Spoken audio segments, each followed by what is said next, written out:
పెదగంట్యాడ మండలం గంగవరం గ్రామానికి చెందిన కోరిరాజు, అర్జిలి సోమేష్, కదిరివాసు అనే ముగ్గురు యువకులు దురదృష్టవశాత్తు రోడ్డు ప్రమాదంలో మృతి చెందారు. వీరు ముగ్గురు నిరుపేద కుటుంబానికి చెందినవారు కావటం చేత కల్చర్ ఫౌండేషన్ ఆధ్వర్యంలో స్వచ్ఛంద సేవకులు ప్రవీణ్, చైతన్య మరియు కల్చర్ ఫౌండేషన్ వ్యవస్థాపక అధ్యక్షులు పేర్ల అప్పారావు ఆర్థిక సహాయంతో ఒక నెలకు సరిపడే నిత్యావసర సరుకులు సభ్యుల చేతుల మీదుగా అందజేశారు. ఈ సందర్భంగా పేర్ల అప్పారావు మీడియాతో మాట్లాడారు. వీరికి ఎప్పుడు ఏ అవసరం వచ్చినా సహాయం చేయడానికి కల్చరల్ ఫౌండేషన్ ముందుంటుందని అన్నారు.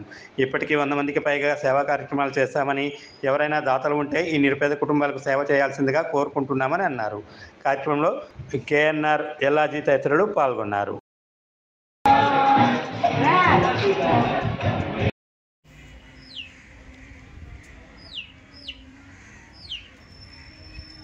ఒకసారి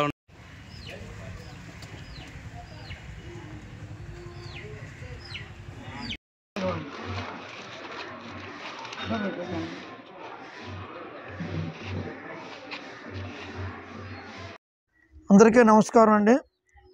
గంగవరం గ్రామానికి చెందిన ముగ్గురు యువకులు నవంబర్ 9వ తారీఖున దురదృష్టవశాత్తు రోడ్డు ప్రమాదంలో మరణించారు.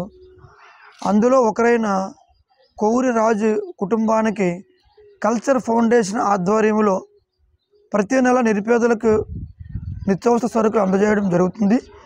దానిలో భాగంగా ఈరోజు హైదరాబాద్కు చెందిన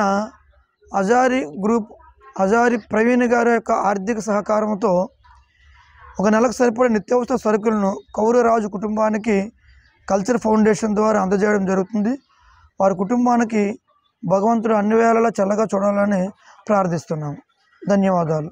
భవిష్యత్తులో వీరి కుటుంబానికి గ్రామంలో ఉన్న అందరూ సహకరించాలని, మా వంతు సహకారం కూడా భవిష్యత్తులో అందజేస్తామని తెలియజేస్తున్నాను.